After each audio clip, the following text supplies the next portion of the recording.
We're live.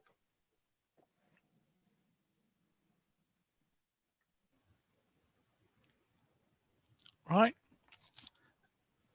Good evening, everyone, and welcome to this remote meeting of the Inner North East Community Committee. My name is Councillor Mohammed Shazad, and I represent the Motown Alamin ward, and I will be chairing today's meeting. The Inner North East Community Committee covers the Chapel Alton, Motown and Rounded wards, and is a committee where ward councillors have an opportunity to discuss and make decisions about services and priorities for the local area, and also consider funding applications regarding local community projects and youth activities. I would like to start the meeting today by confirming that today's community committee meets the requirements of the council's constitution, even though members are in remote attendance, and that members of the public are able to view the meeting via the webcasting. As we begin the meeting, could I ask all attendees to mute their microphone unless I invite them to speak? This will avoid disruption from background noise. Members wishing to ask questions, make comment, should do so by using the raise hand facility, or they could raise the hand on the screen, whichever, or send me a message in the chat inbox. In order to avoid any disruption in the meeting, should I lose internet connectivity, the Vice Chair, Councillor Jane Dawson, will step in during my absence. Could I now invite members and officers to introduce themselves and mute your microphone once you've introduced yourself? I will start with Councillor Jane Dawson. Good evening, Chair. Good evening, everyone. I'm Councillor Jane Dawson, Councillor for Chapel Allerton ward. And Councillor Jacob Goddard. Hello, everyone. My name is Councillor Jacob Goddard from Roundhay ward. Councillor Sharon Hamilton. Hello, everyone. I'm Sharon Hamilton, Councillor for Meanwood and Motown ward. Councillor Mohammed Rafiq. Thanks, Chair. Mohammed Rafiq, as you said, from Chapel Alton ward. And Councillor Angela Wenham. Hello, everyone. Councillor Angela Wenham from the Roundhay ward. Thank you. And the officers will start with Zahir Lunat, please. Good evening, everyone. It's Zahir Luna. I'm the localities officer for the Inner North East area. And I believe instead of Carl, we've got Liz Jarmin joining us. So Liz, please. You're muted, Liz. Hi everyone, Liz Jarmin, Head of Stronger Communities from Leeds City Council. And Natasha Prosser from Governance. Thank you, Chair. Hello everyone, it's Natasha Prosser and Clerk to the Inner North East Community Committee. And now Mohammed Alamin. Hi, it's Mohammed Alamin from the Community Support Team. Could I ask the clerk to go through agenda items number 1 to 6, please? Thank you, Chair. So under agenda item number 1, there are no appeals against the refusal of inspection of documents. Under agenda item number 2, there are no items which require the exclusion of the press and public.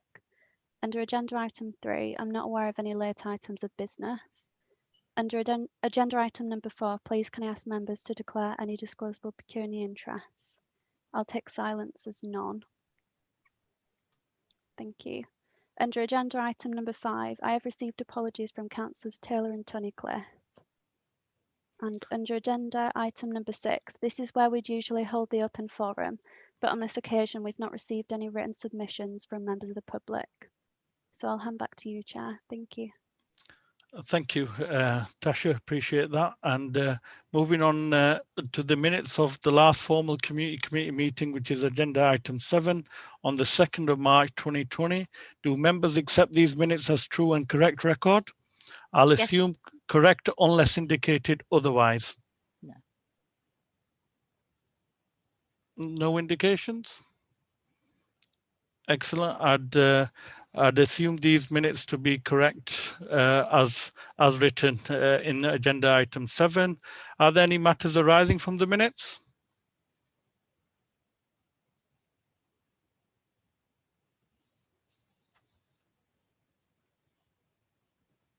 Nope.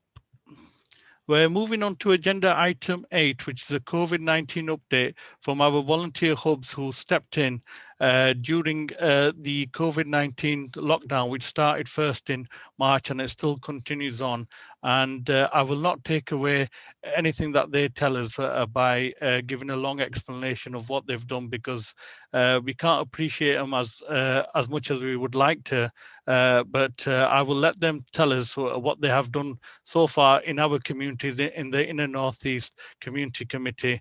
And I would like to start off with Vanessa Brown from Interact. She will have 5 to 10 minutes to tell us what she has been doing as one of the organisers of the Interact Hub.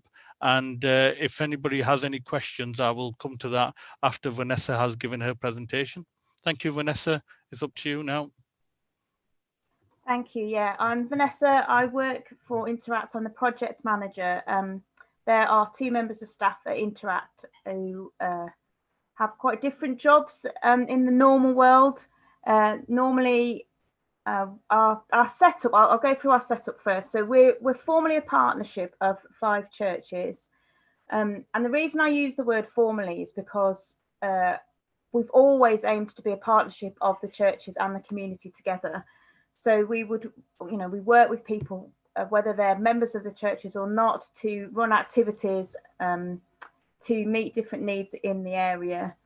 And the idea, really, the main thrust of what we do is to bring different parts of the community together. I think probably everyone would recognise when you're in a city, there are parts that sit right next to each other that are very different. So we're no different in that. Chapel Allerton and Meanwood are very well known for being places where people might want to live. They're nice places to hang out. They've got beautiful green spaces. They also have areas that have a lot of issues. And so the idea really is for us bringing people together, hopefully just getting people to know each other a little bit better and combat some of the prejudice and some of the inequality that we find in the area. So that's what we would normally be doing. We had a weekly youth club, we had a weekly stay and play, we have craft groups and a community cafe and lots of different activities that were happening right up until lockdown in March. Our community development worker, Maureen, who a lot of you may know, you see her out and about doing different things, has probably continued the sort of work that she was already doing. She's probably the one of the 2 of us who was already meeting needs in a very particular way in the community. And she's continued to do that right from March. She's probably picked up a few new referrals, but actually she's continued to support local families. We're sort of more focused on the Meanwood area, and she's visited people, she's taken food out to people, she's done all the things she would have done, trying to help people just use their phone more easily, all of those things which have helped people connect. So her time has been focused on that. My role shifted quite a lot. I ended up coordinating the Moortown Hub. So we were looking a little wider than we would normally look. And because of that, we also worked with Moortown Baptist Church, who know the Moortown area a little bit better. And we took on some of the Wheatwood ward, which also falls more in the area of Interact. And because the coordinators in the Wheatwood ward were wanting to concentrate on the area where they normally work. So we sort of shared that area out. So we've had quite a wide area to cover, but we've had an amazing response. So although we're one of the probably one of the quieter wards in the Inner Northeast in terms of the referrals we've had, I guess the whole experience has brought up a lot of new need that we weren't aware of before. Obviously, has raised new issues specifically because of COVID, but has uncovered a lot of other needs, which we will be able to continue to support. So we had about 300 new referrals, which is people coming into the helpline who weren't repeat referrals. So a lot of the work that we did really over the last, what are we on? 8 months has been shopping for people. That was the main thing we were doing through the majority of those months. It's changed now to giving out food parcels. We still do some shopping for people. We mainly do that where there's been a strong relationship built up between the volunteer and the person they're shopping with, and we want to continue to facilitate that relationship, because really in the end we would want to see that sort of thing happening anyway, and it's just a great way for the community to build some I guess its resilience to future issues. So we're really pleased that that's happened and that those relationships have been built. And the response in the area to support was fantastic. We had, I think it's over 300 volunteers sign up. We've worked with as many of them as possible. We tried to make it an experience for volunteering as well. We really wanted, you know, we were asked, all of the third sector organisations were asked partly because it was a volunteering project, and we really wanted to make that a priority. So we tried to find different ways of including as many people as we could in that volunteering opportunity, and that's been really good. I think people have volunteered often because they want to be doing something, and it's helped them out as well. You know, it's helped out the mental health of those people who have volunteered, as well as the people that they've been working to support. And it's been a strange experience for me. You know, I've built relationships with those people who, most of them I have never even spoken to on the phone. There's a lot of emailing going on, and there have been some phone calls, but the people that I've never seen, you know, you've never had relationships like that, never had working relationships like that. But it's been really positive. So although we've uncovered, as I'm sure the other partners will say, a lot of pain, a lot of hurt, a lot of fear, we're definitely seeing more issues of people struggling with mental health and with isolation, and I guess uncovering some other things that perhaps they hadn't needed to deal with. So an awful lot has been unearthed, of course.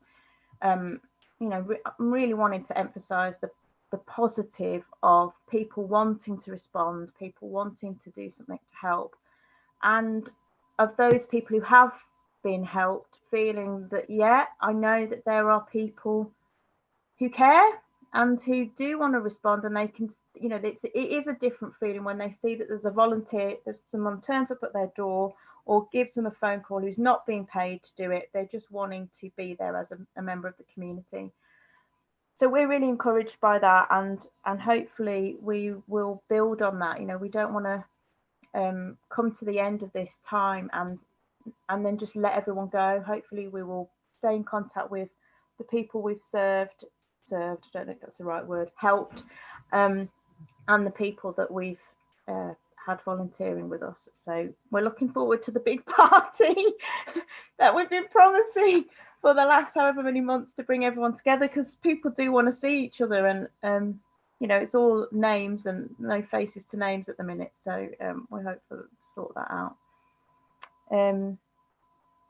Yeah, I think that's probably it from me. I just probably to say, although our work has been very different, we will want to return to that gathering, but we will do that, I think, in future with a very different perspective on the area. We will be better known. Probably people did know us for doing the youth work, or they did know us for working with families, but we were actually far more wide reaching than that in terms of our activity. So that is really helpful, that we will be able to be part of the community and pick up on those needs more easily now because of the work we've done through this. Thank you for that, Vanessa. That was a very in-depth explanation of what you've been doing all the way through lockdown, and we really appreciate that. And unfortunately, Reverend Nigel Wright from St Edmund's Church cannot join us today, so he was in charge of the Round Day Hub, but we've got Karina Lawrence here from the Feel Good Factor. So if Karina, if you could tell us what you've been up through as one of the providers for the Chapel Allerton Hub. Yeah, firstly, I'd just like to say you're getting two of us for the price of one today, because Darren's going to speak as well. Darren is a part of the partnership that we worked with for Chapel Allerton. I was going to start this off differently, but then, like you do, somehow I've changed differently. So I'm going to do 5 minutes. Someone just pull me off when I've finished, and Darren will continue about his work and what Touchstone has been doing and what we've been involved in that. But first, I'd like to start off with, I spoke to one of our staff members who's been involved with this, and she says, just let me tell me what you felt about what the work, how the work has gone, and what has it meant to you. And this is what I'll just read you a bit of what she said to me. It's been very worthwhile and rewarding being part of the hub for Chapel Alton Ward. To hear positive feedback from beneficiaries and how we have made a difference to them has been really encouraging. When I make that initial phone call to action, their inquiry to the helpline, you can often hear the relief in their voice. I've also found that it's not just about actioning their practical need, but also providing a listening ear. Sometimes they said I might be the only person they speak to that day. And as a result of our local knowledge, we've been able to help more people and signpost them into different activities in the area, which they would not necessarily know about. Just to tell you a bit about how we worked. We're part of the Better Together programme, which means there's 5 organisations, and our work is around reducing health inequalities within North East Leeds. And it's made up of Space 2, Zest, Shantona, Touchstone and ourselves. So we came together to deliver on the Chapel Alton hub, and we had to work out a way in which it would work for everybody, and it did work really well in terms of we all took 1 day a week, which took the pressure off, but having one organisation doing it day in, day out in terms of supporting people's needs, given the stress that some of the staff did had in terms of supporting people. So, for example, Feel Good Factor took Mondays and Zest took Tuesdays and Touchstone took Fridays.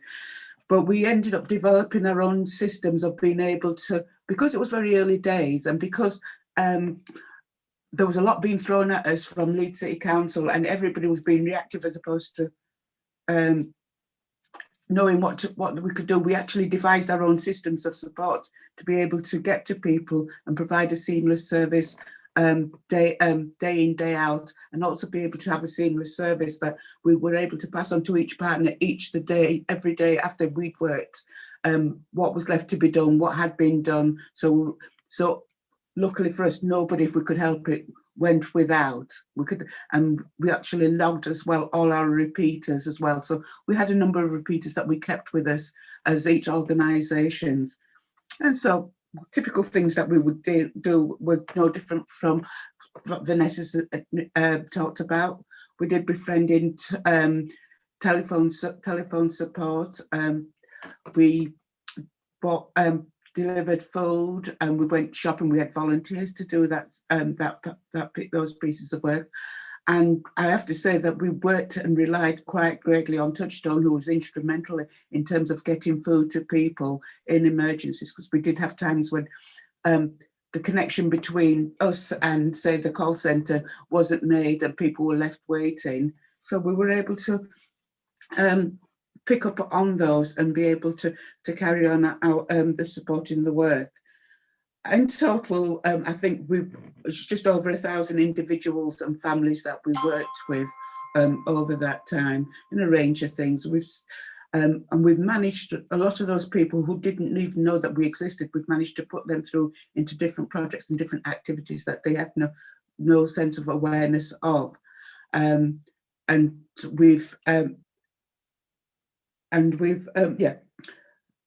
so we're still working. It's got quieter just recently, but we're still working and we're still developing. We know that maybe we're in the second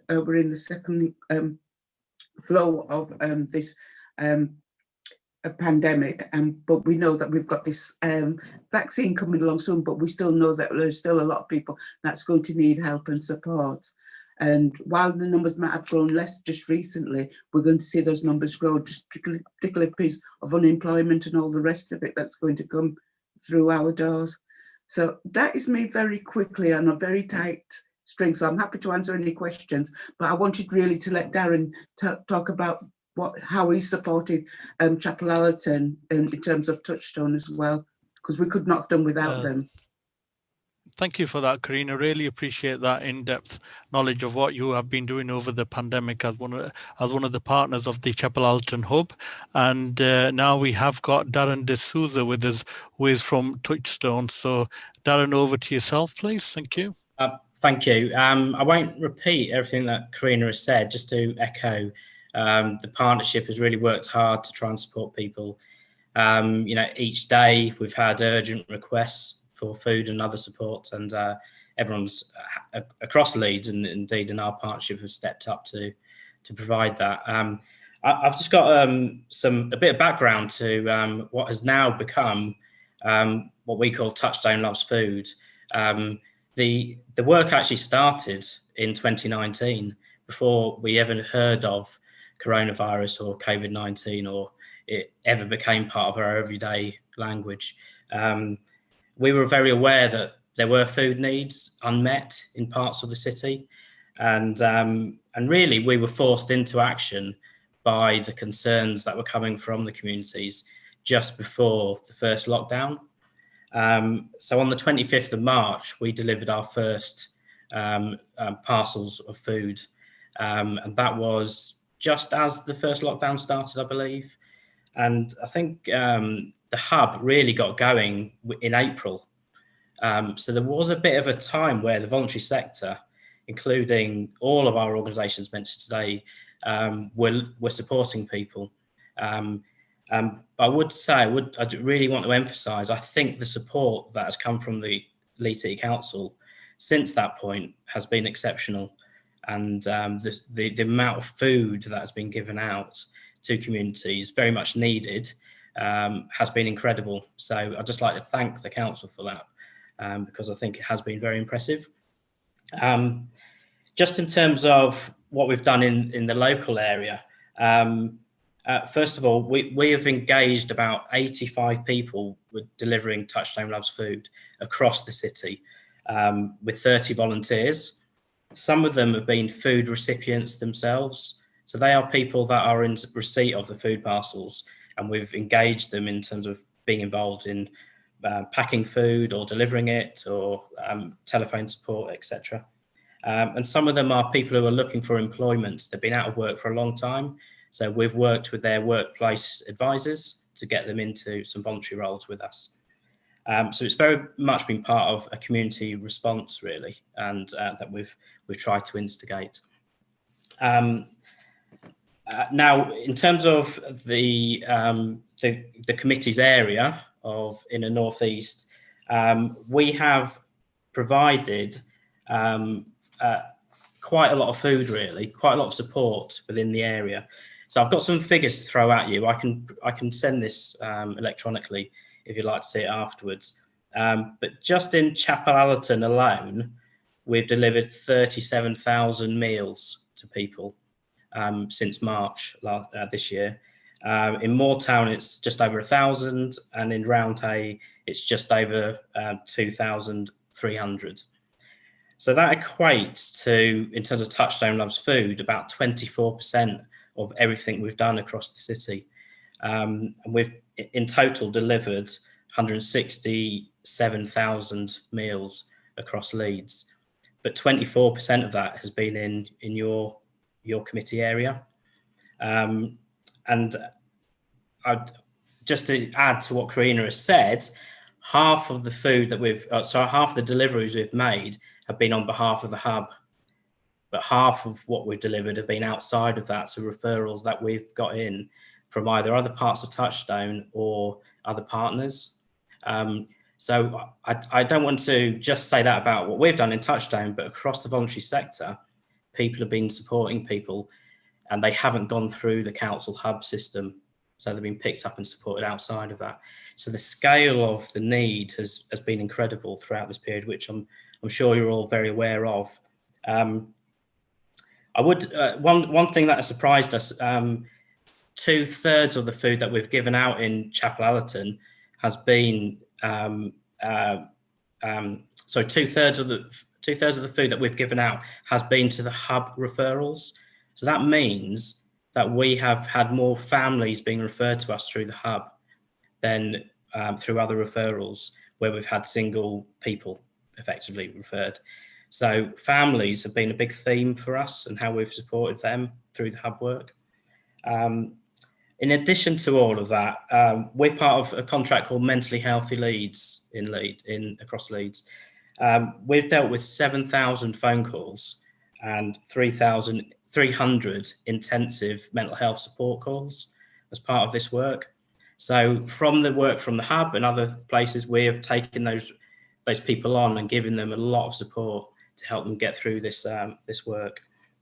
And some of the issues have been around suicide prevention, safeguarding, new and existing mental health challenges. And I think this has effectively changed the way we're going to work long term. We've secured funding to take Touch on Us Food to continue operating it until November next year, 2021. And that's come from National Lottery and Barclays. So we think this is going to have a long-term impact on people, that we're going to have to constantly provide them support over a long period of time. But to echo what Vanessa said, and Karina, I guess, at the end of this, we will have a celebration of everything that we've done and involve the people that have been receiving that food as well, because they've done brilliantly to get through a very, very tough time. And we'll continue to stand with them, I guess. Can I just say, after Darren does that, although I mentioned that we'd supported 1,000 families and individuals, what I haven't counted in there is the repeat services that we've provided to people while they've been waiting to be assessed and all the rest, which would take these figures up to a lot more. And also in terms of the befriending, it's not, I've not numbered them as one, but we're probably speaking to them every week. And we've developed a befriending service out of this, in addition, as an additional part of work that we're actually doing as an organisation. So yes, everything Darren was said so well and succinct, much better than I could do. That's why I brought him. Thank you, Karina. No, I didn't. I wanted everybody to see, because we could have done without Touchstone, even though they are a partner. Yeah. Thank you, Karina, for that. Really appreciate the added update there. And thank you also, Darren. Now I would open it up to the community committee councillors to, if they've got any questions that they would like to ask the hubs, or if they've got any queries. I see Councillor Rafiq has put his hand up. So Councillor Rafiq, please. Thank you, Chair, and thank you for all the contributions from Vanessa, Corinne, and Darren. Clearly, Chair, I think this has been a monumental effort and task from all the partners involved, and I think we'll all agree that this is probably the most difficult time all of us, and particularly those we faced in living memory in this country, and particularly those residents who are elderly, vulnerable, and those who have got underlying conditions, and indeed families who are living in poverty as well. And without your support and all the volunteers you've been working with, I think those families and those individuals would have struggled. So really, really appreciate that. So pass on, certainly our regards, I think, to all your colleagues and volunteers, because I understand that we're not going to, obviously, not everybody's going to be listening to this. So this is probably one of those forums where we do get a chance to thank everybody on behalf of all the citizens of our, of Northeast. Now I've got a couple of questions, and it's good to hear, Corinne, that you've got secured some funding till next year, next November, because I think even though there's news today that the vaccine may start very soon in the next few weeks, but it'll be a while before it gets round. And I think given people losing their jobs and all the sort of after effects of the virus in terms of economy and everything else, I think this, sadly, and I hope I'm wrong, the struggle will continue for a while until everything settles down, Chair. So a couple of questions. In terms of the two lockdowns, we had obviously the first 3 months and then another 4 weeks. And then in between, we're in tier 2 and almost tier 3. What was the difference? Was there an increase in demand, from the previous lockdown and then into like July, August, September, and now the recent 4 weeks? How did that go on? And the other one, in terms of, I'm just trying to kind of understand, for feel good factor, what you said, Darren, in terms of the meals delivered. Is that when you say 30,000 deliveries, or is that like, you've delivered a bag full of, obviously food which lasted, let's say, a family 7 days, which equates to like 14 meals or something? How do you have? I just wanted kind of how, because it could be, if it's 37,000 deliveries, that could be a multitask to manage. But nevertheless, is whatever you've done, 37,000 meals even is actually it's a great effort from all of you. And just while I'm on it, Chair, I think there's also been a few other organisations like CYDC who actually started a food bank, and also New Horizons as well, and they've actually done a great job as well. I'll just stop there. Thanks. I'll just answer the question for us on terms of in terms of the process and the lockdown 1 and 2. In the first instance, it was chaotic, trying to get those systems in place, and we had people.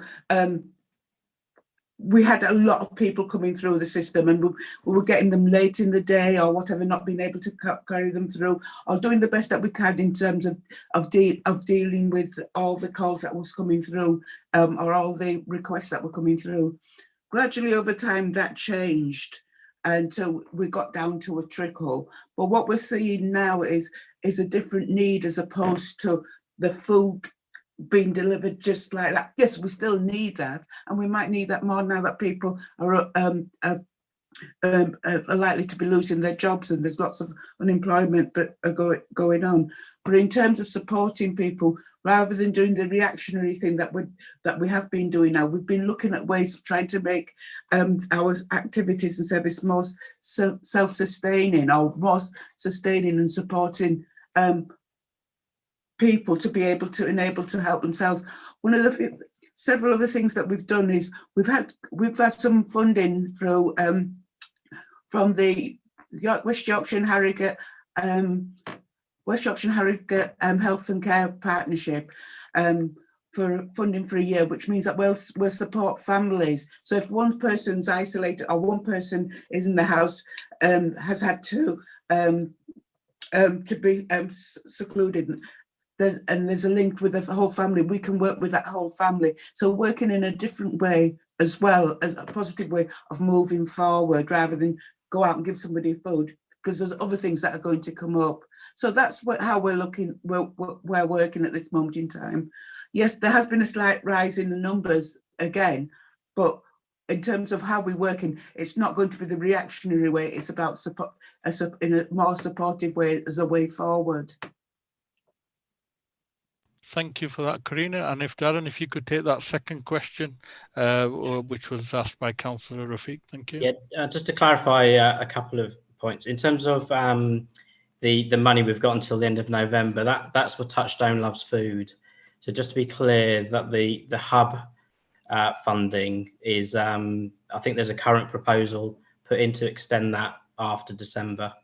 But that is for Touchstone Loves Food, which is across the city. So if you think 24% roughly of what we do has been in your committee area, you could see that support will continue on quite a big scale across Chapel Allerton, Moortown and Roundhay. So in terms of the meals, when I've added it up together for the three ward areas, it's around about 40,000 meals that we've delivered. So what we've always aimed to do, we do weekly delivery, which has enough food for an individual to get through 21 meals in a week. So that would include fresh fruit and vegetables, ambient food, fresh milk and bread, whatever they need. And we give them the choice. We ask them what they want, and we have a good stock of sanitary products and toilet rolls and toothpaste, etc. So anything about personal hygiene as well. So we've just done what we can to support people based on what they're asking for, largely. So I hope that helps. The last thing I'd like to say is that Darren's right in terms of that November money, but in terms of what we've brought in Orion for in terms of COVID is £119,000 over this next year to support people within this area, outside of that, which is not funded by Leeds City Council, but outside external funding such as community grant. The big lottery. We've managed, one example of that is we received £10,000 so we could provide people with iPads in the area so they could stay connected. So yeah, we've brought in a lot of money other than the amounts that we've had ourselves. Thank you for that, Karina and Darren. Really appreciate that. Does anybody else, because I don't see any raised hands in the box, if anybody else has any other questions from the councillors before I come to yourself, Vanessa, if you could just hold on. Any other councillors have any questions? Nope. I'll go through to Vanessa. Just answering that question about what's changed, it's changed quite dramatically for us. Moortown is, I would say, a relatively wealthy ward.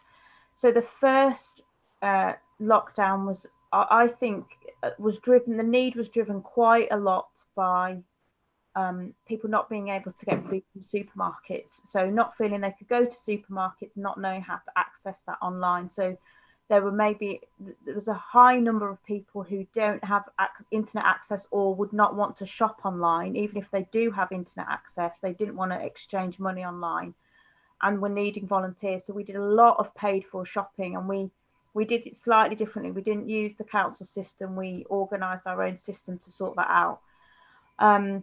There were other needs coming through, but that was the primary thing that happened.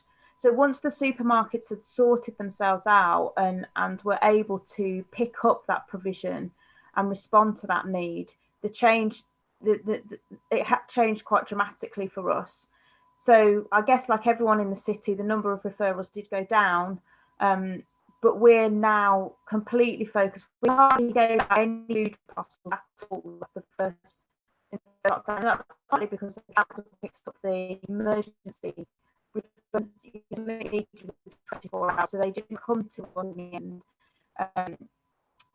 But we let food, whether it's but also for our local people, so we're doing that for, we didn't have a space to store food. We were operating entirely remotely. We're now able to use one of the rooms in one of the church buildings, which we didn't have access to, because I guess at that time nobody knew, we were all very unclear of what COVID was, and everything was completely shut. So everyone was even more cautious than they are now. So we didn't have space in the building. So we now have that store available. People are giving, so that's changed. There's a lot. Volunteering isn't just in time; it's also in giving money and food support. And then taking out parcels, which is the main thing that we're doing. It's not, we prefer to be able to shop for people in the sense that it gives them the choice of what they want, but it is a different need. And so what we're able to do then, the other thing I wanted to say was that the helpline initially was anybody who phones is going to get help. And that has shifted within the council. It's now obviously going to welfare services, but that reflects also on how we responded. And because it's food parcels, which of course is not ideal for anybody. I mean, they're just, you know, nobody really wants it. They're emergency food, aren't they? They're not what you want to be doing. You want people to have more dignity and to have more choice. And so we're able to ask a lot more questions, partly because the numbers have gone down, but partly because, you know, we don't want people to be in that position for long. So able to talk now about what additional support is needed and what other things you can access. So it's very, very different this time round. And I would imagine that will be the same going forward. We'll be dealing a lot more with mental health challenges and poverty, rather than this is a COVID specific thing. Yeah, thanks for that, Vanessa. Really appreciate that. Just a quick question, since nobody else has got any questions at the moment. What have any of the hubs done to make sure they've provided food for those from the ethnic minority backgrounds, or for those that could not eat the parcel food that was not necessarily what they wanted to eat? So was there any provisions made for that? Who would like to answer that? Darren? Yeah. This is that I haven't got this split down by ward, I'm afraid, but 52% of our food recipients you could classify as BAME. So, and we've asked them what food they want, and we've provided that. So sometimes that has been culturally specific requirements, and other times it's just been general ambient food that they've requested. So we've very much responded to what we've asked them what they want, and we've provided that wherever possible. So I think we've been very surprised at that in terms of the proportion of the food recipients that we've been able to reach coming from the BAME community or communities, I should say. And through partners and people, organisations that we're working in the area, we've been able to provide warm food for people as well that wasn't able to cook or whatever, or wanted specific food. So, yeah, we did all that we could, in terms of cultural, ensuring that they could have their food culture and everything. I think most of the things that Darren provided were what's the word? Sorry, I'm losing it. It's been a very, very long day, but we're culturally acceptable to most in terms of what were in the packs. We tried to make sure of that. Thank you for that, Karina, and thank you for your answer, Darren. I would like to know our vicar from Reverend Nigel Wright hasn't been able to join us, but would Councillor Angela Wenham like to put her thanks on for the work that the Round A Hub have done for her ward? And I'd appreciate that if you could do it within about a minute, please, Councillor Wenham. Thank you. Hi, I would like to thank him very much for the work what he's done. I know it's been extremely difficult. It was a difficult time, and to start up from the beginning, they did quite well in helping a lot of vulnerable people and those people who could not get out to shop. It's, as I say, he's done an excellent job. It's been hard work. I can imagine what it was like at the beginning. It was hit and miss. It was very, very difficult. And at the end, he did get things going quite well. And I would like to thank them all very much. Thank you for that, Councillor Angela Wenham. And I would like to call upon Councillor Jane Dowson to thank the partnership of the Orion partnership that carried out the work for the Chapel Allerton Hub. So if Councillor Dowson could say a thanks to them, please. It's very kind of you to ask me to do that, Shazad. I think Councillor Rafiq went through it quite elegant. The Orion partnership do an awful lot in the area and across Leeds, to be quite honest, not only during the pandemic, but before, and no doubt they will continue to do all their good work after. So a huge thank you to them. As Mohammed pointed out, there were various other food efforts as well. I know Hilton Baptist Church produced quite a number of meals and so on and so forth. And I think the volunteers partners as well deserve our thanks. To actually step up has been absolutely excellent. What they've done has been outstanding, because they didn't know if they were collecting prescriptions, they didn't know if they were delivering food, they didn't know if they were walking a dog. They stepped up and did so much for other people, and I think it just shows you the strength of human beings when they help look after fellow human beings. So thank you for that. And also thank you to Vanessa, if you don't mind me just adding, because Interact operate right on the edge of our ward. In fact, a lot of people think they operate in our ward in Steinbeck Church, and the truth is they do operate in our ward. And between Vanessa and all the work that goes on with Maureen as well, I think they did an awful lot of work in our ward down on the Beck Hills and the Miles Hill. So if you can thank everybody from us for that as well, Vanessa. Thank you. Thank you. I think we had a bit of a bad connection with Councillor Dowson, but I think she's made her point clear that she wanted to thank everyone. And now can I call upon Councillor Hamilton from the Moortown ward, Moortown and Meanwood ward, to thank our hub, which was the Interact hub, and Vanessa's on the line as well. Well, yes, I'd like to just say thank you to Interact and to all the volunteers for all the hard work. I know it's been a bit tedious at the beginning and very stressful, and just to say thank you all, and to Maureen. And when it first started, I did do a couple of volunteering, delivering, but then I left it to you all because I was on the lockdown. But just a big thanks to everybody for all the hard work, and you know, we need you all. We can't do everything on our own, so just a big thanks. Thank you for that, Councillor Hamilton. And as the Inner North East Community Committee Chair, I would like to thank all the hubs that were part of the Inner North East Community Committee, and all the, well, hundreds or maybe even up to 1,000 volunteers that have all taken part and helped out. As Councillor Hamilton and the other councillors have alluded to, this is something that the council would have not been able to do without yourselves and without the volunteers.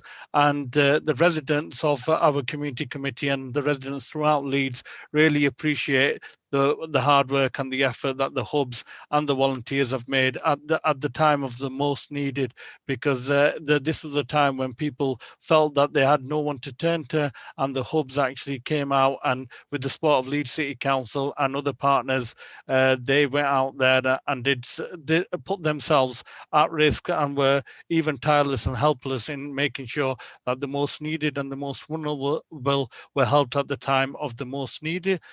So I would like to put my thanks on record, and I hope everybody can give a round of applause to our to Darren, to Karina, and to Vanessa, and obviously those that are not present, so we can customarily give them a round of applause. Thank you. And you're almost welcome to stay if you want to stay for the next item, but if you do want to leave, and I know you've had a long day, Darren, Karina, and Vanessa, you can leave because we are going to be moving on to the next part of agenda item 8, which is to do with the census. So it's entirely up to you if you want to stay, or if you want to go. We have no problems with that. So moving on to the second part of agenda item 8, we have got the Census 2021 update, and that will be represented by Denise O'Connor from the Census, and plus she has got a special guest with her, which is, sorry, I might be bad at pronouncing this name, so please accept my apologies in advance. It's Jason Zawodzki, Deputy Director at Census Collection. He's also in attendance. So I would like Denise O'Connor to give a presentation for about 5 minutes. And then if there's any questions for Jason or Denise, or they could present together if they want to, and then we will get a chance to ask them any questions. So Denise, if you want to introduce yourself, and Jason, it's over to you both.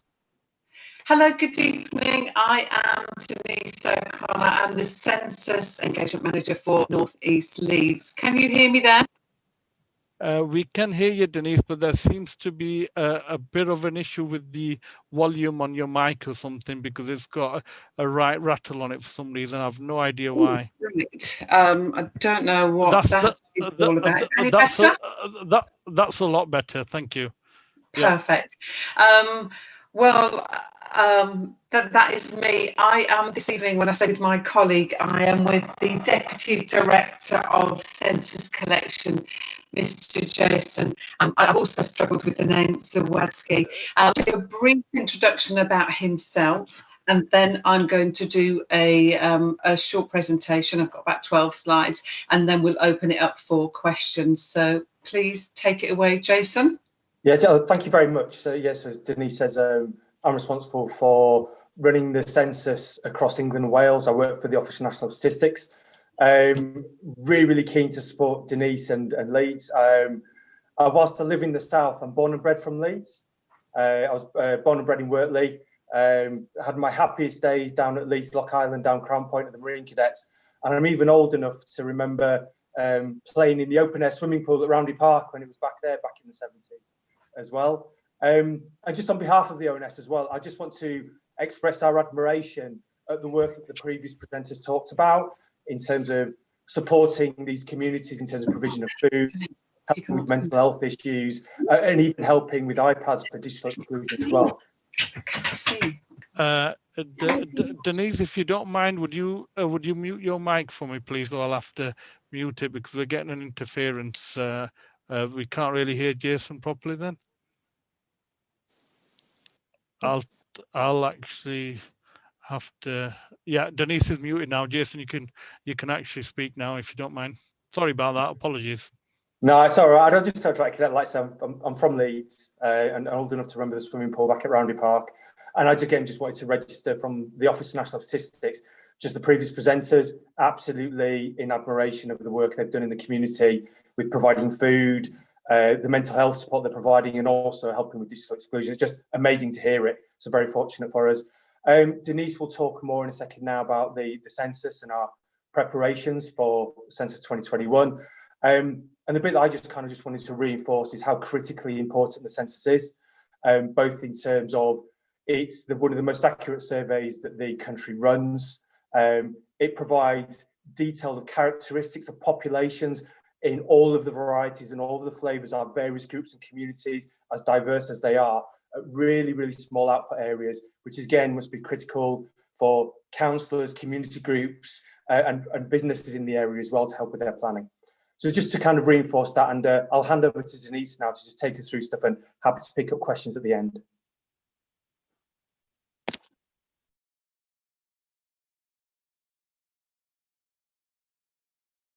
Denise, are you okay to continue with the presentation?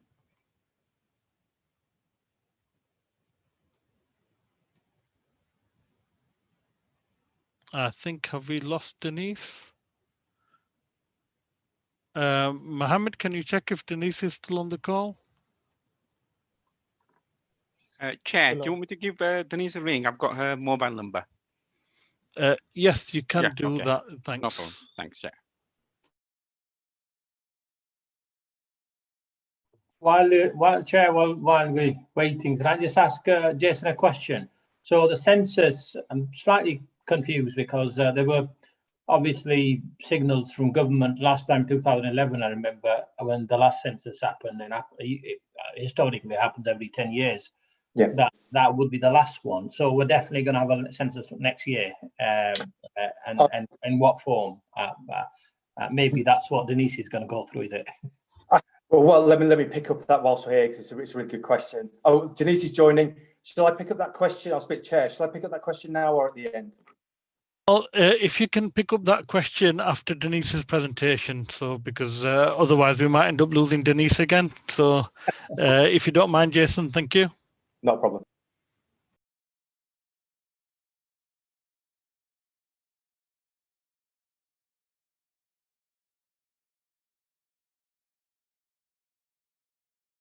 Unmute. And then go back to there. Can everybody hear me now?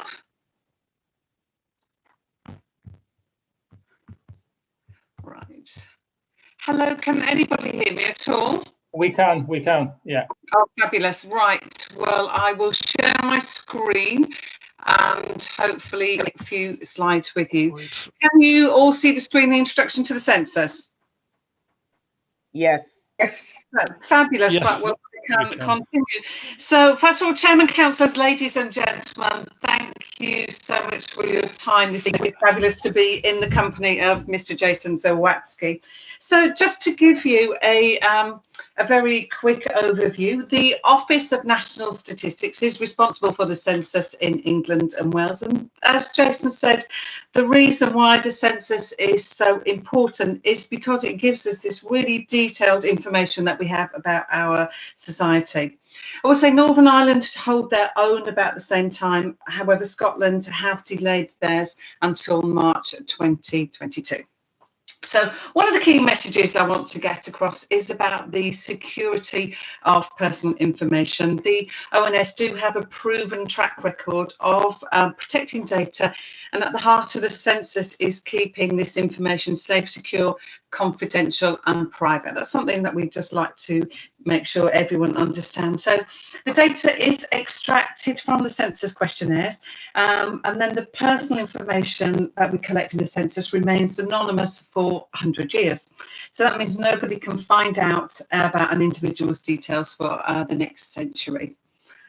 Legislation did make the modern census a legal obligation in 1920, so that does mean that everyone does have to complete the census when it comes around. So why do we have a census? Well, the census provides information that governments need to shape policy, allocate resources, plan services and monitor equality.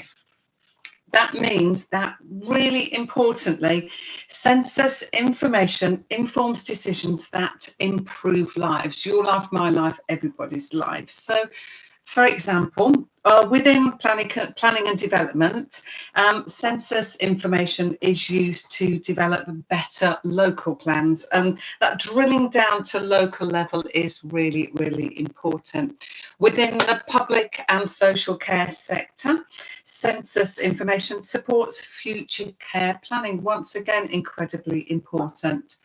Housing, census information is used to assess local housing needs and measure housing affordability,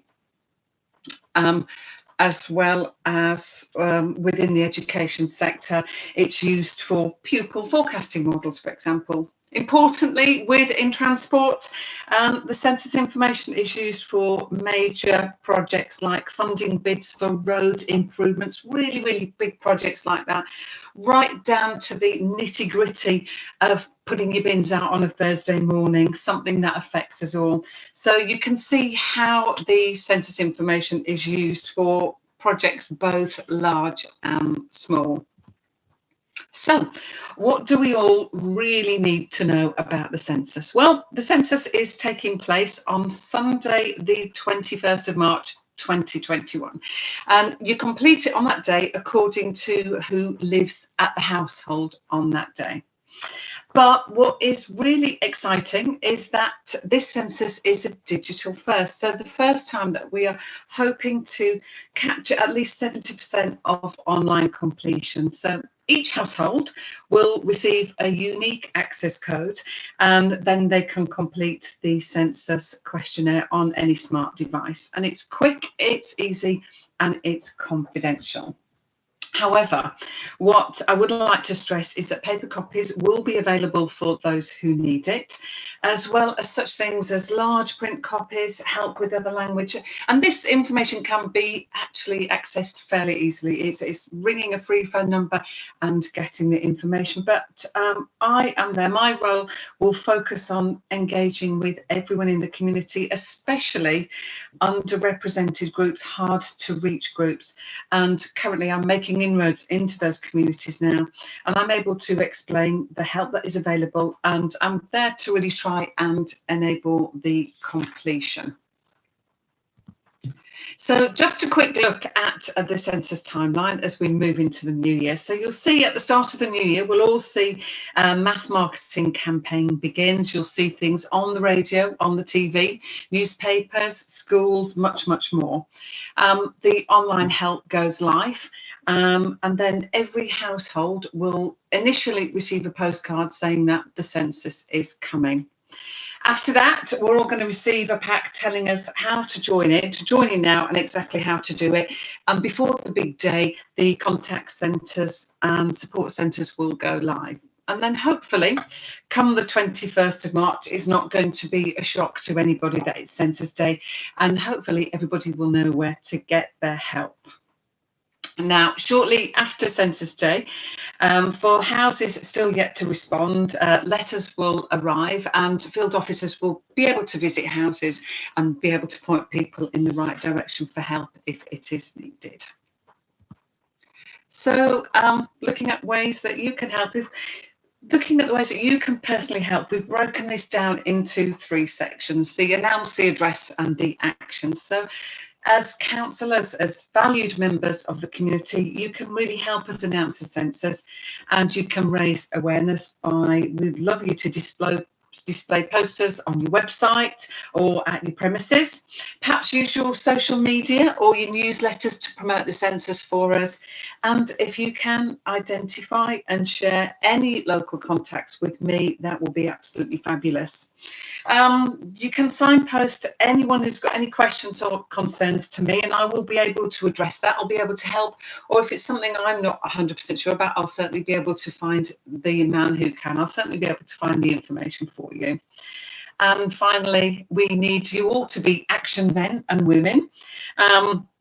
Perhaps you have got an available space on some devices that we can use for a completion event, so we can help people and help communities complete the questionnaire, or if we can just ask you to continue sharing the messages and content from me and from the National Census team, because it really is all about encouraging and enabling people to complete the census. So just to let you know what happens next and what is happening right now. I can't do this single-handedly, so we're currently recruiting local people to work on the census, including community advisors who work with specific communities.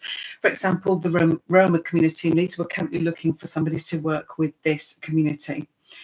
I can't emphasise enough the support that will be available to overcome all barriers, whether it be a lack of digital skills, a lack of smart device, language barriers, whatever it is. There will be contact centres open by phone, there will be census support centres, there will be help available in person, and there will be me, hopefully, in the community pointing this all out to you. Everything that we are trying to do will be much better with help, and we can't do it without you. Local knowledge and expertise really is essential to support a successful census in North Leeds, and it will definitely ensure that census information continues to improve, protect and save lives. So, finally, when I say keep in touch, I imagine that you'll be fed up of hearing my name by March. However, if you do have any questions, please don't hesitate to email me or call me. You can bookmark the census.gov.uk website full of useful information. And also, just to let you know, there is a local councillor's handbook. You may already have received it, or if not, I can get that to you. And very shortly, I will be going in earnest on a social media campaign, and I can pass all the details to you then. So, Mr. Chairman, councillors, ladies and gentlemen, thank you so much for your time this evening. I will finish off by asking if you do have any questions, and as I'm sure you have heard enough of my voice, so I believe that John is happy to answer any questions that you have. So I hope I haven't put him on the spot, but once again, thank you all. Thank you, Denise O'Connor, for that presentation. I think it was quite clear and quite understandable for everyone. I would like to ask Councillor Rafiq if he can repeat his question for Jason, so then just in case Jason missed the question earlier on, and then if Jason can answer that question, please. Thank you.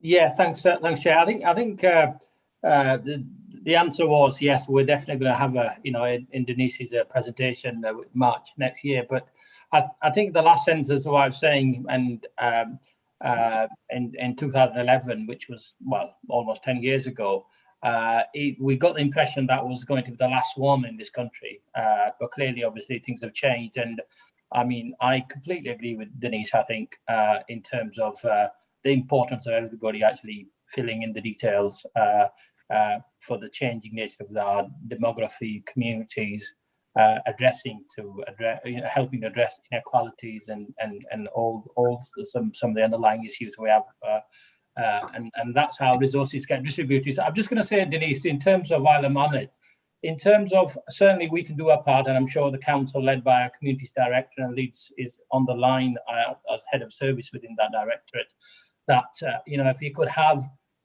regular messages posted which we could share, which council officers will share as well with our communities, and I think there will be no doubt the people who are the architects of conspiracy theories will be saying, well, don't give your details because this could go and used by somebody out there.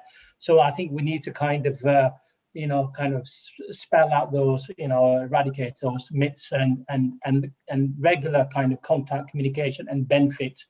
And the fact that it's going to be anonymous, is important. Thank you. Really important. So was there in there for Jason that I might have missed? I mean, Jason, if you would like to answer any of Councillor Rafiq's concerns, I'd appreciate that. Thank you. Yeah, no, of course. So one of the things that we're really strong and what's critical to the census is that people trust us. If people don't trust where the information is going, nobody will trust our data and won't respond as well. So both through our national campaign and our local campaigns and working through Denise as well, we'll be absolutely helping yourselves and the communities in your area understand that not only is their data safe, how that will be maintained safe as well. And it's critical to us that not only are we safe, but we're seen to be safe so people trust us. So that's absolutely the case. And just on the point of the census law, the census order was passed in Parliament in May of this year, which makes it kind of mandatory across England and Wales.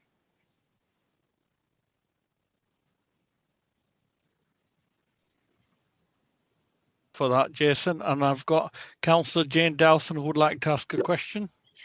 It's a question about the employment of local people to actually help, because part of the secret, and I think you all know this from the work you've done previously, is to actually identify the local gatekeepers and to employ them to actually influence their sort of sphere of influence. Chapel Allerton is religion central. We have the Greek Orthodox Church, we have several Sikh temples, we have an Islamic centre, and Methodist churches and so on and so forth, and we always find that is a really useful way to gain people's trust by getting the trust of the people who they trust. So it would be useful, I think, to identify and perhaps help you by introducing you, and then leave it up to you to actually convince them that they aren't going to get hit with a used council tax bill and all these different things that they may think is going to happen with their details.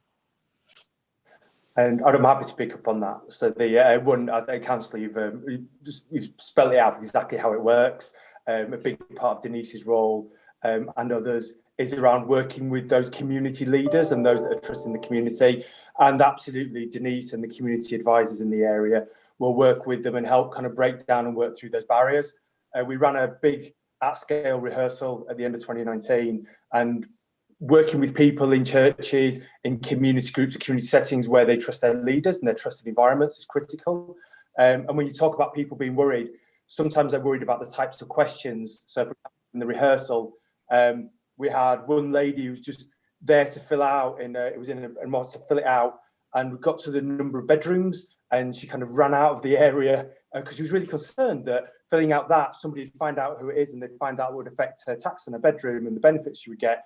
And we reassured that it's entirely anonymous and brought her back in. And that's a huge part of the work that Denise will lead on in your area. Mm-hmm.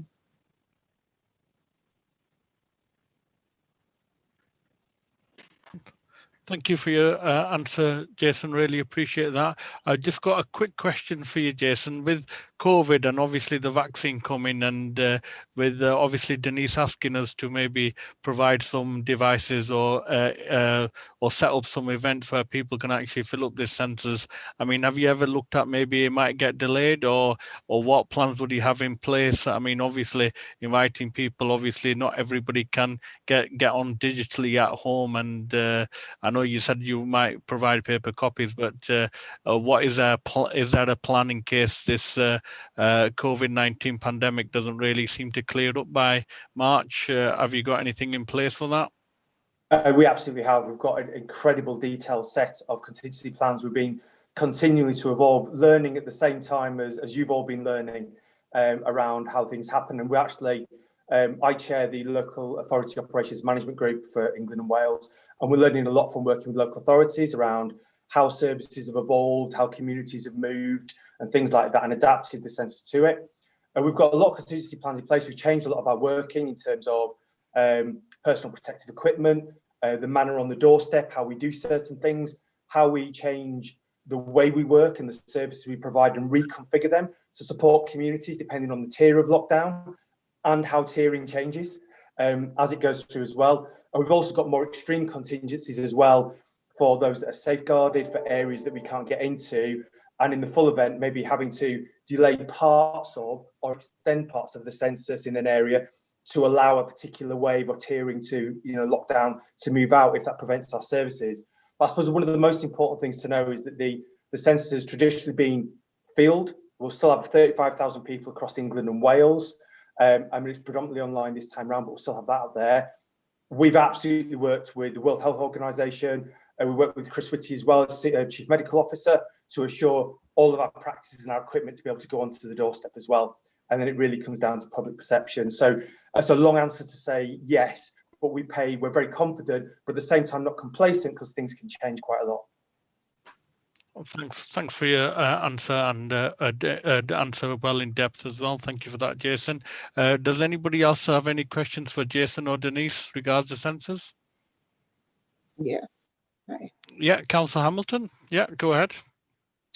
My question is with regards, how many staff are you looking at employing for this, or is it going to be council staff that will be used to carry this out? And if so, where are you advertising it? Because, have you started advertising it already? Because it's not far really, is March. No, it's a fair shout. So when we don't look to council staff per se, we do have contacts within local authorities. So we have census liaison officers in each of the local authorities across the country. When it comes to the field staff on that, we recruit them, and we recruit them from the areas where we want them to work. And that's really important, not only to support the economy, but they know people and they know the areas, and they tend to be more trusted. So it'll be 35,000 people, give or take 1,000 across England and Wales. We can provide Denise with more specific figures, what that means to Leeds and the areas in there, if that kind of data would be helpful to you. And as it relates to the recruitment, we've started recruitment. So, for example, Denise is one of our early recruitment that came through in October, coming in for the census. The big recruitment, we will start up. The advertising start now. So it's out on social media. The advert's up on censusjobs.co.uk. But the big campaign to drive it will kick in December with recruitment through January. Does that answer your question, Councillor? Thank you. Anybody else got any questions for Jason or Denise? It seems like no. I would like to, as the chair, I would like to thank Jason and Denise for coming and presenting the Census 2021 and what will take place. So really appreciate that. And I think in the customary manner, whether you can do the virtual clap or you want to put the hands up, say thanks to them from all of us. Thank you. And now, Jason and Denise, you're most welcome to stay if you would like to, but we're moving on to further community committee business. So it's entirely up to you, and it's been great for you to turn up, and we'd like to thank you. So it's entirely up to you. So if you want to stay, if you can mute your mics, please, we'd really appreciate that. Thank you. Thank you very much. Pleasure's all mine. Thank you. Thank you. Thanks, Denise. Thanks, Jason. Thank you. Right, now we're moving on to agenda item 9, which is the finance report. Can I ask Zaya to present the finance report, please? Thank you, Chair, and good evening and a warm welcome to people that are listening on YouTube Live. Just before I go ahead with my proceedings here, through the Chair, can I ask Tina to introduce herself? We've got a person in the room called Tina.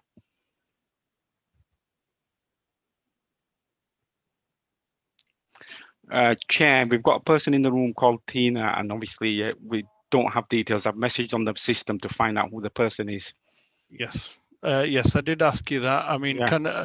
can Amin log them out as a host? I believe so.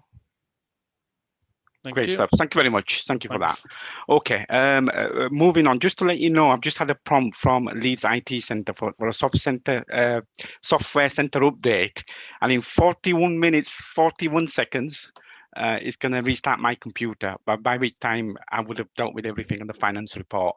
I have sent all members a copy of the finance report that was amended this morning, and if I can make reference to paragraph 19.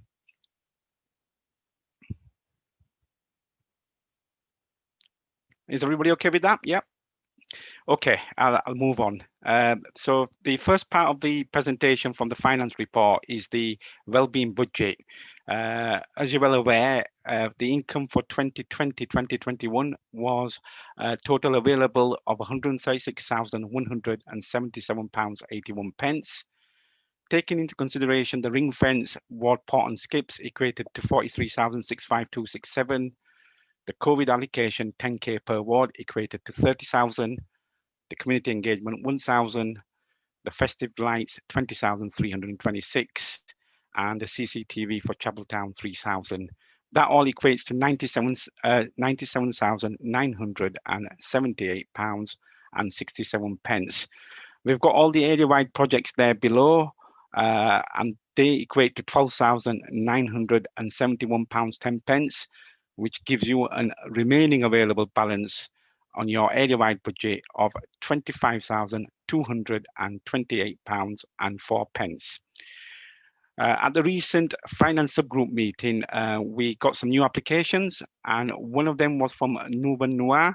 It's an organisation based in the Chapeltown area, and Dion, that runs that organisation, is doing an event at Leeds Market, primarily targeting young people aged between 25 and 35. And she's going to showcase self-employment, education and training opportunities, creativeness in the business industry, how people can start off small self-employment businesses, particularly targeting people from the BAME background. The total cost of that project was £2,095, but it was equated to about 8 or 9 wards across the Leeds city. Obviously through our area-wide budget, it'll be targeting Chapel Allerton, Roundhay and Moortown, and we've agreed £591. Do all members agree to that? Are they putting their hands up, or Chair? Yeah, either silence or putting their hands up is fine by me. So if you're asking for because obviously not everybody's going to be able to. No yeah, worries. I mean you could see everyone. So I mean. Okay, I'll take silence as an agreement then. Okay, thank you very much. Okay, moving on. The other project, obviously, which we've got there, has been agreed by our Moortown ward councillors for the grit bins, and that's coming out of their ward pot funding, and that is £1,854.26. And then through our capital budget, the Moortown Park Environmental Improvement project. It's quite a massive project, is this. Our Parks and Green Spaces Department are going to undertake the work, and it's basically looking at the aesthetic look of the park area, improving fencing, gating, so there's like an attraction to the park, upgrading facilities there, and that's to the tune of, let me go back, £11,270. Do all members agree with that?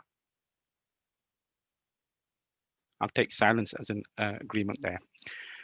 Okay, moving on to the delegated decision notice.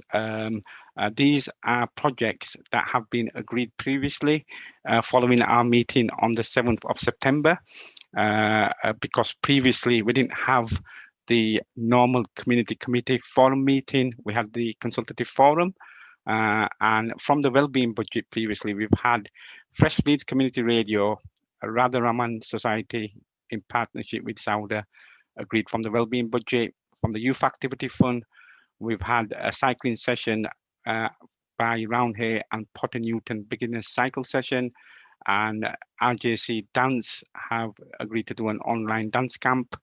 And from the capital project, we've had 20,000 donated to Beckhill Playground project, which is quite a big project, and they're looking at match funding from other sources.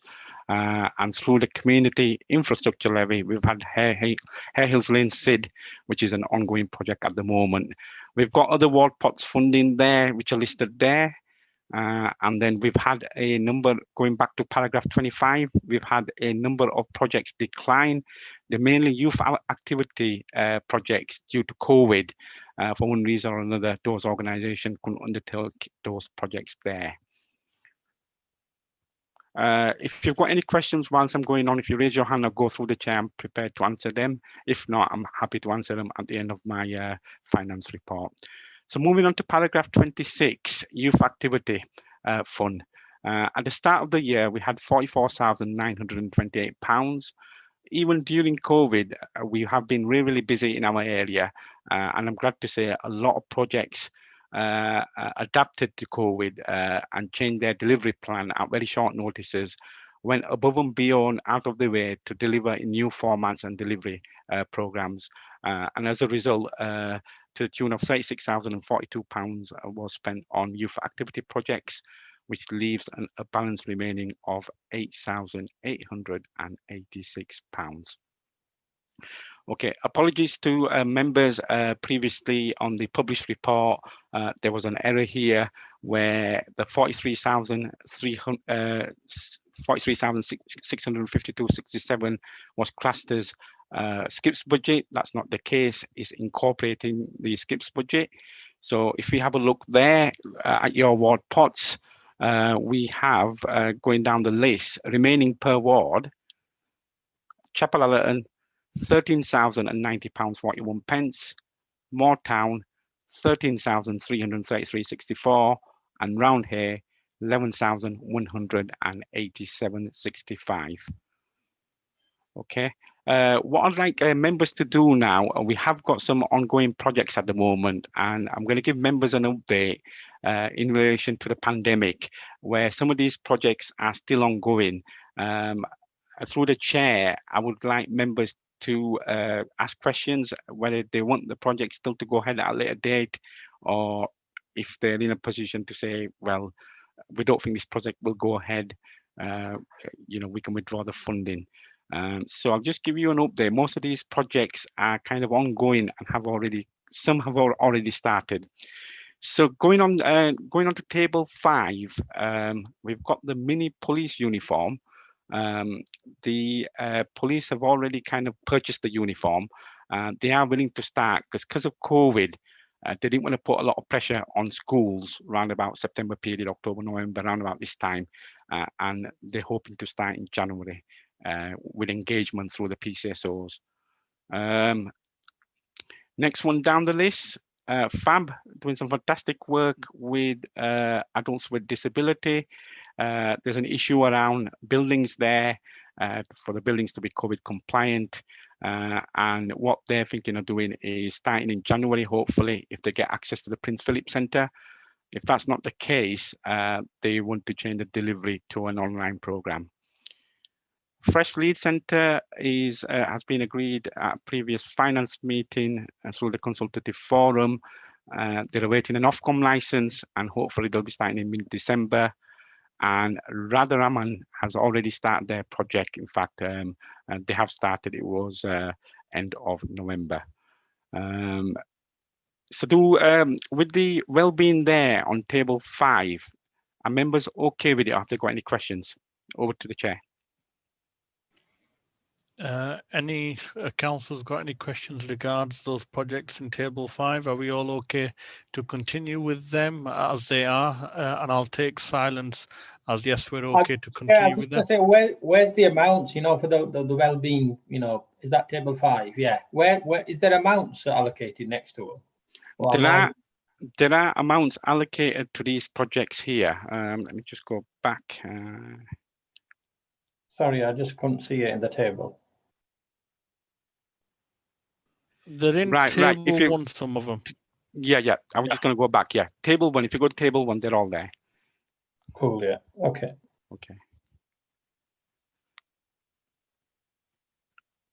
Right. Okay. Moving on. Look later. Okay. Carry on. Okay. Moving on to the youth activity funds. We've had Feel Good Factor doing a summer camp. In terms of their delivery, what they're anticipating on doing because of COVID is starting on February half term. Same with Young Masquerades. They've got issues around premises to be COVID compliant, and they want to engage with young people if everything goes to plan February half term. And same with our multi-sports holiday activity camp at Scott Hall Leisure Centre. They've had issues around engaging with young people and instructions on what activities they can do at the sports centre, what activities they can't. And they're saying, God willing, and if everything works well, they will commence the activity in February half term. So are members happy with that side of it as well? I will take silence as yes, everyone's happy. Lovely, great stuff. Again, going back to the report, when I mentioned Beckles Playground, it is quite a big project. They're looking at match funding. From our capital project, we've allocated £20,000. The project, I think, is worth about 80,000, around about that figure, somewhere around there. They're looking at alternative funding from other sources to complement this. So we're just awaiting the extra funding to come in before that project starts. Roundhay Park litter bins, I've had an update today. The bins have been purchased.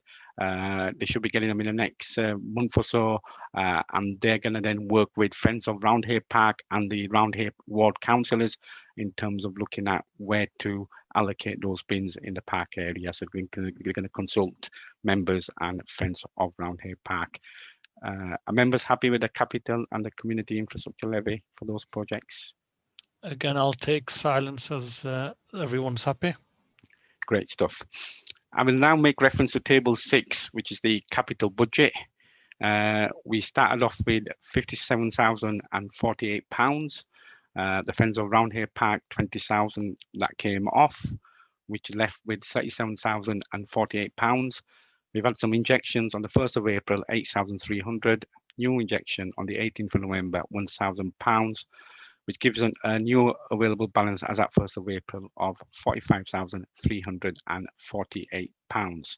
And from that, we've had St Martin's Stairlift, 2,500, and Beckles Playground, 20,000 as new projects, leaving a balance remaining of £23,848. The community infrastructure levy, moving on to table 7. Chair, can I just ask, just on the 20,000 Friends of Roundhay Park, is that for the play area near the skate park?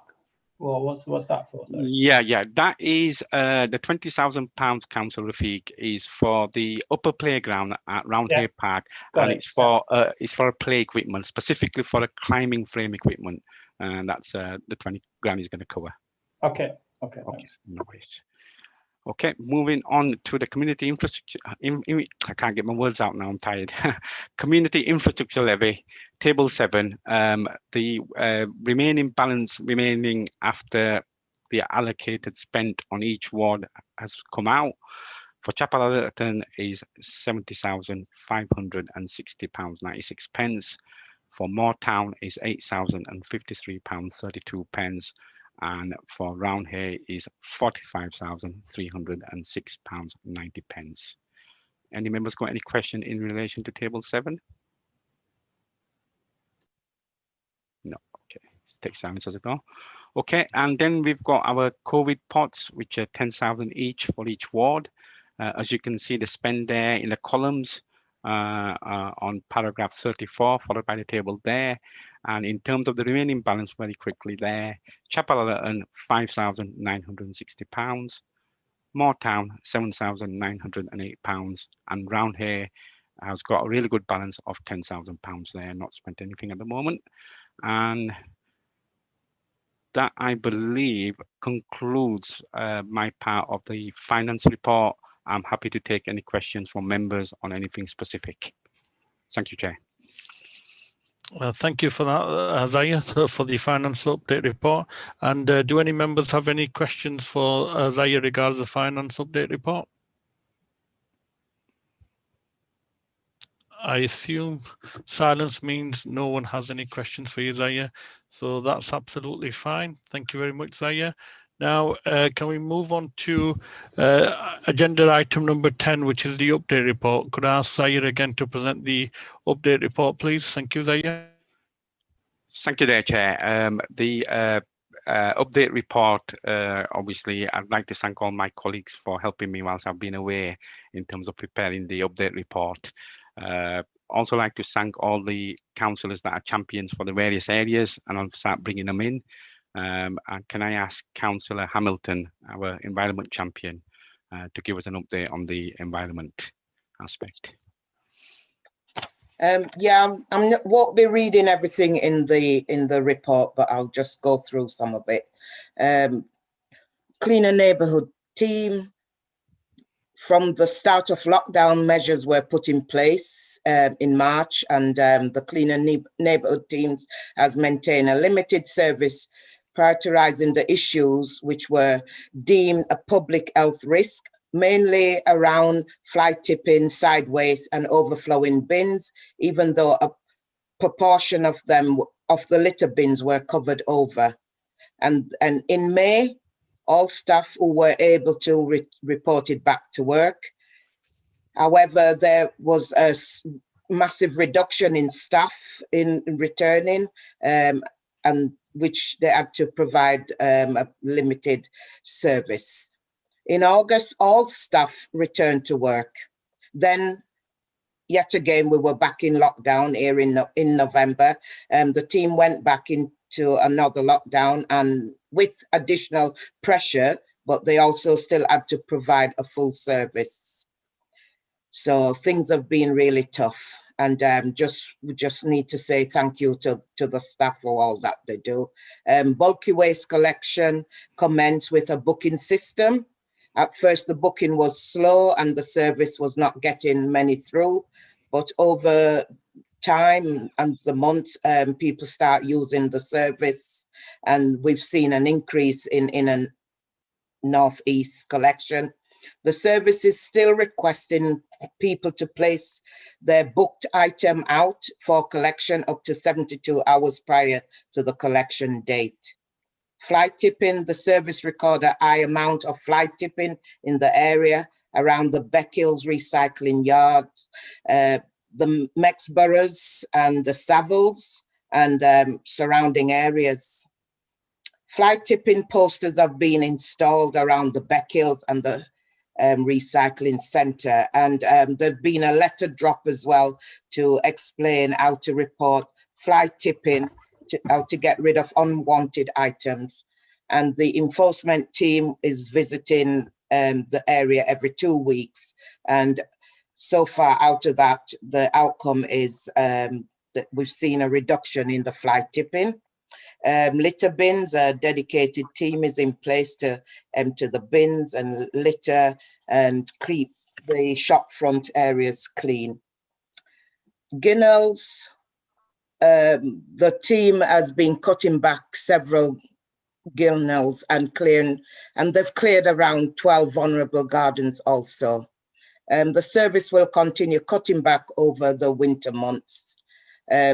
And the leafing season started in October and will end in December. The service will be, well, they've been concentrating on removing the leaves with a dedicated team in place. All the leaves seem to have dropped at the same time, so it's taking a bit longer to clear up. Hopefully they will finish by the end of December. The team have been working really hard to get on top of them. Over the last few weeks, they've been concentrating on all the main routes, which will be completed soon. All the cycle super highways have been swept up to date, and the team will work over the weekend concentrating on Gledow Valley Road, Little Switzerland, etc. And the team will be going into the Meanwood and surrounding areas, and will continue to pick up any referrals. Enforcement, as you can see, number 11, the number of cases that are being handled, Chapel Allerton Ward, 8 complaints, and 7 is possible legal or formal action will take place. Moortown, there's been 6 and possible 6 legal or formal action. And Roundhay and Chapel Allerton, they've had 15 and possible enforcement legal action is about 11. And that's it from me. Thank you, Chair. Thank you, Councillor Hamilton. Zahir is back to you with the update report. Zahir, you are on mute at the moment. If you unmute yourself, please.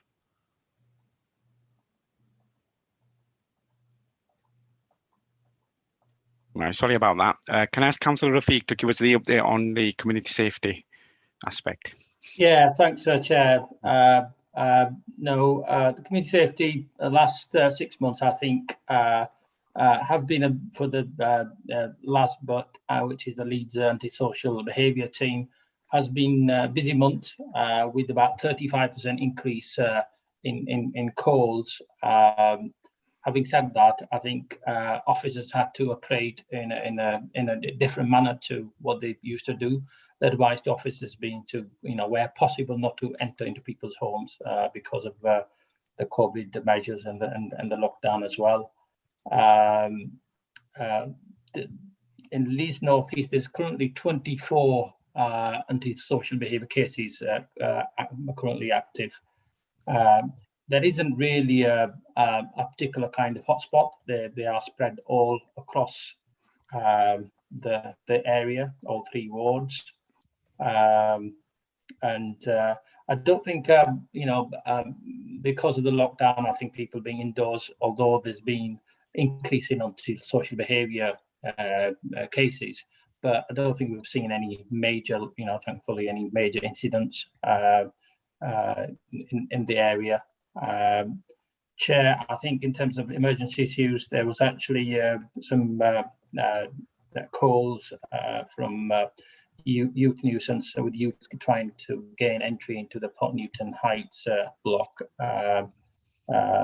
alongside so the antisocial behaviour unit and the neighbourhood policing had to deal with that. So really, that's I'll stop there. I don't have anything more to report. Yeah. Thank you for that, Councillor Rafiq. Zahir, back to the update report from Chair, can I just say I've got another call, so with apologies, I need to leave the meeting, if that's okay. Not a problem. Thanks for that, Councillor Rafiq.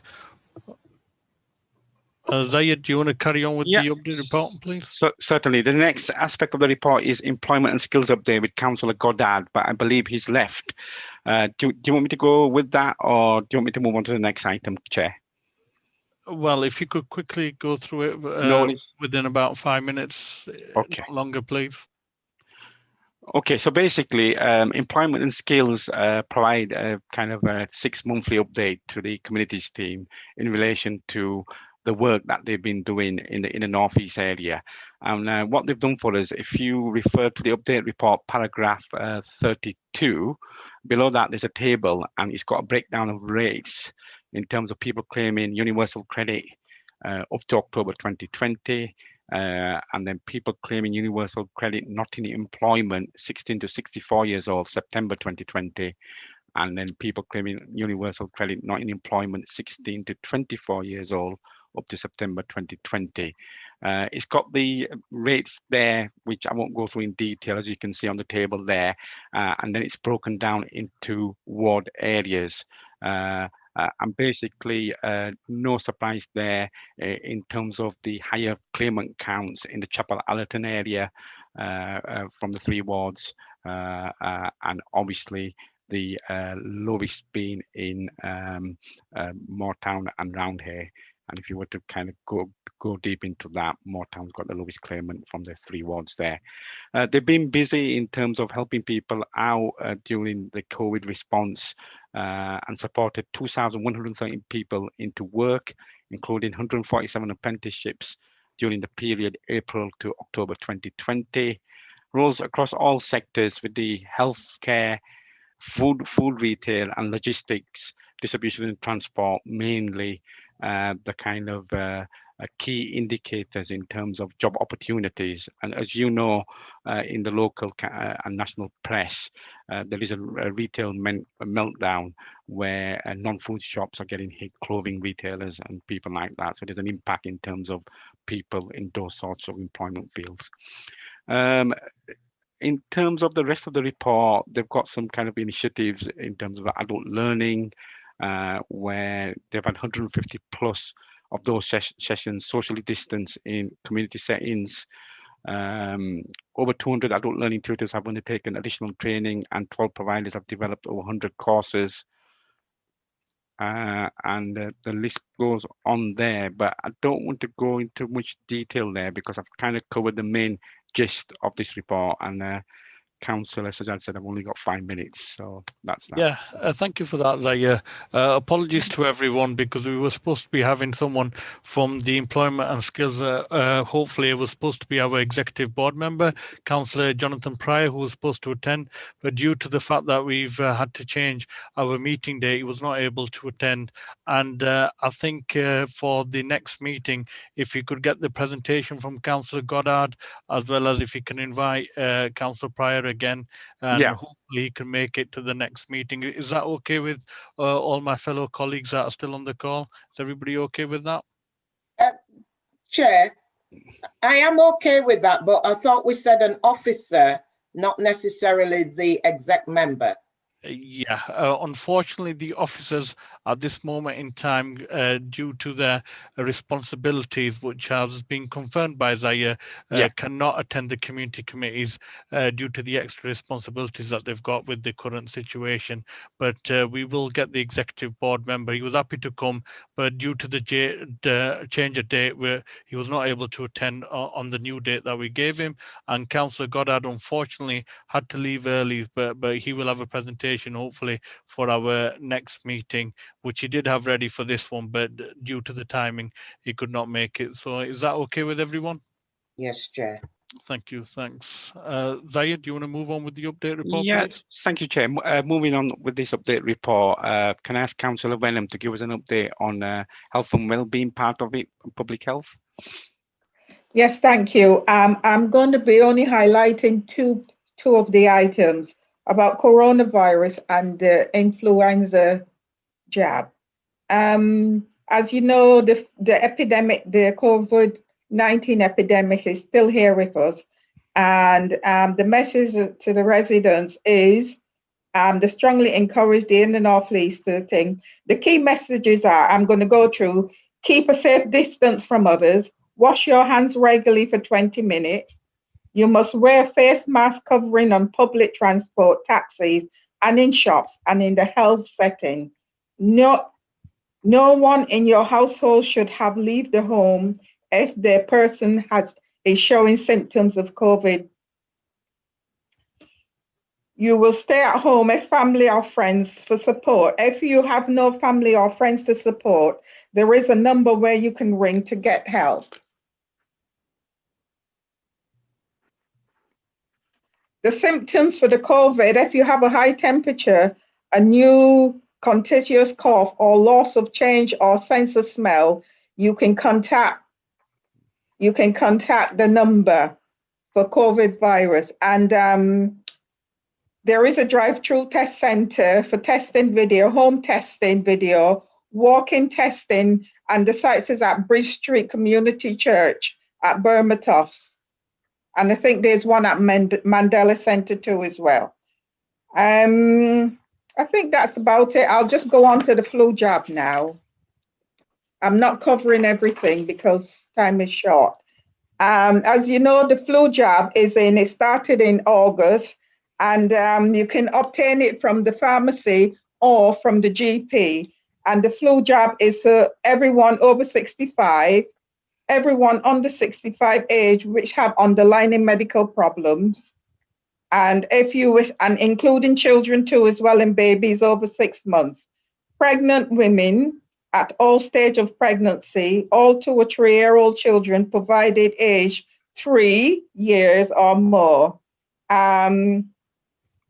Anyone living in residential homes is everyone who cares for older and disabled people. Household contact in NHS Shield patient list, all frontline health and social care workers. People across, they can, as I said before, they can get the vaccine, the flu jab from GPs or from from your local pharmacy with booking appointments. That's all I'll have to say for now. Thank you. Thank you for that, Councillor Angela Wenham. Really appreciate that. Just to clarify that I think the Bridge Street Church walk-in centre is going to close down for a bit because they're getting some repairs done. But there are other centres available. If you check the Leeds City Council website, you'll get the information for that. Plus the key messages by Councillor Wenham of keep a safe distance from others, wash your hands regularly for 20 seconds, and you must wear a face covering on public transport, in shops and in healthcare settings. I would seriously advise all our residents throughout in the North East Community Committee and throughout Leeds to keep on following those guidelines as suggested by Councillor Angela Wenham to make sure we keep our infection rate low and we keep our loved ones with ourselves. And Zayed, do you want to finish off the update report, please? Yes, thank you, Chair. Moving on, if we could go to paragraph 84, targeted ward update. Most of it you have heard from the Volunteer Hub's presentation earlier on. Just to extend my thanks to my colleague Neil Pentelow from the wider team. He's been working tirelessly in the Chapeltown area with a number of agencies regarding the COVID efforts. The work is ongoing. It's been successful and challenging at times, and they have achieved a lot through the community care volunteers, a number of third sector partners, continue the work of food banks, befriending schemes, shopping services, all those kinds of stuff. And it's been a collaborative effort, and without those organizations, it wouldn't have happened. So big thanks to all that's involved there. Moving on to paragraph 87, Love Meanwood. They have been working with communities and with a number of business sector organizations in the area, consulting with members of the public, groups in the area, in terms of looking at the vision and strategy for Meanwood area.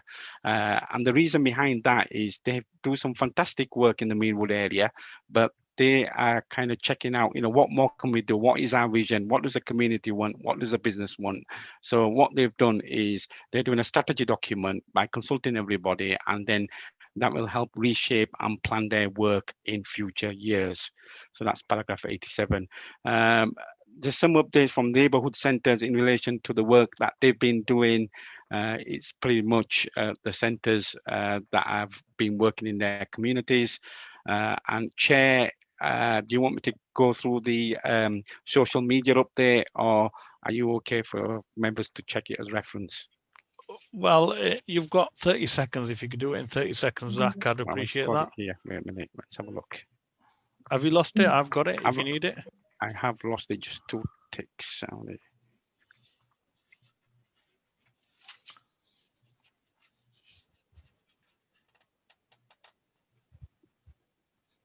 If you're struggling to find it, your 30 seconds will be up. Then Zach, I might have to do it for you. Yeah, right. Okay. I've got it here. Just Have you got it? sorry about Great that. stuff. Thank you. Got so many documents open here.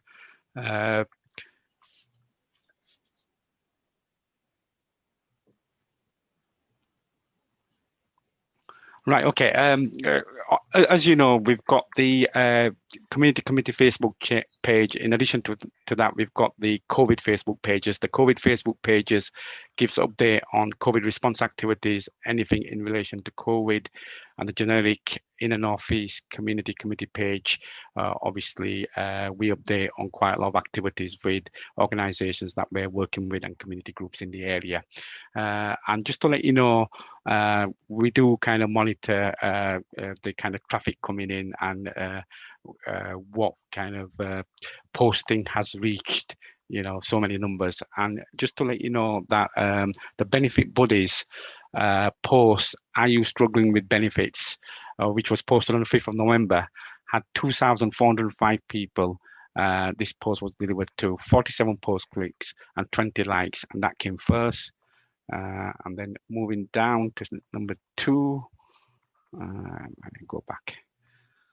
I'm not very good with this cursor. Right, okay. It's the West Yorkshire Police and Leeds City Council joint statement in relation to the efforts with our colleagues and partners from West Yorkshire Police during the carnival period, where extra policing resources and council resources were diverted to these areas to ensure that everyone stayed safe. There were 1,333 people. The post was delivered to 23 post clicks with 6 reactions and comments. And the third one was, I can get to it. The Leeds a new restriction announcement in relation to COVID, and that had 977 people. The post was delivered to 61 post clicks and 15 reactions. And then obviously we've got graphs illustrating the traffic with the COVID response. And that concludes the social media report, Chair. Thank you, Zach, for a very detailed update report for Inner Northeast Community Committee. Do any of the members have any questions regards the update report? I will take silence as no. Yep. Anybody got any other items of business? Again, I'll take silence as no.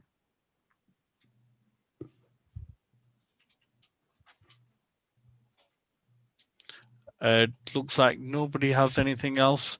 Moving on, hopefully we might be able to, depending on the vaccine, we might be able to meet in person, but if not, I think this hybrid system or being online, apologies for any background noise there. I think it was somebody entering my room. Please accept my apologies. I think the next meeting will be on the 1st of March 2021. And in the meantime, I would like to request all our residents and everyone to keep safe and keep on following the government guidelines regards COVID. And when the vaccine is available, there'll be more information regards it on our Facebook page. I'm sure it'll be posted. And I'd like to thank everyone that's attended today, especially my colleagues and the officers for making the meeting flow and for making everyone feel at home. And it's been good online, so really appreciate that. Thank you very much. And I think Atasha, if you're willing to take it off live now, I think